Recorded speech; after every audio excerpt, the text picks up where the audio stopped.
ইশরাক হোসেনের শপথের দাবিতে নগর ভবনে চলছে বিক্ষোভ সমাবেশ। প্রধান উপদেষ্টাকে দায়িত্ব নিয়ে এ সংকট সুরাহার আহ্বান জানিয়েছেন বিএনপি নেতা ইশরাক হোসেন।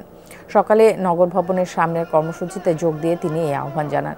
ইশরাক বলেন, শপথের দাবিতে বিরতিহীনভাবে চলবে এই আন্দোলন। একই সাথে জানান, এখন থেকে নগর ভবন তাদের তত্ত্বাবধানে চলবে, কোনো কর্মকর্তা অফিস করতে পারবে না, তবে দৈনন্দিন সেবা কার্যক্রম চলবে।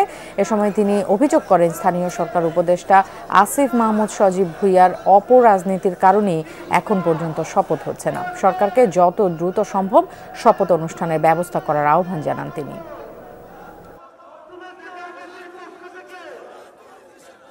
এই যে আমার যে ঢাকা দক্ষিণ সিটি কর্পোরেশনের যে রায় এবং সেটিকে যে পূর্ণাঙ্গভাবে কার্যকর করার জন্য যে বাধাগ্রস্ত করা হচ্ছে, এটার বিরুদ্ধে আমাদের যে আন্দোলন রয়েছে সেটি অবশ্যই চলমান থাকবে। যত দ্রুত সম্ভব আমি সরকারকে আহ্বান জানাবো, মাননীয় প্রধান উপদেষ্টাকে আহ্বান জানাবো যে তিনি যাতে নিজে সরাসরি বিষয়টি তত্ত্বাবধান করেন।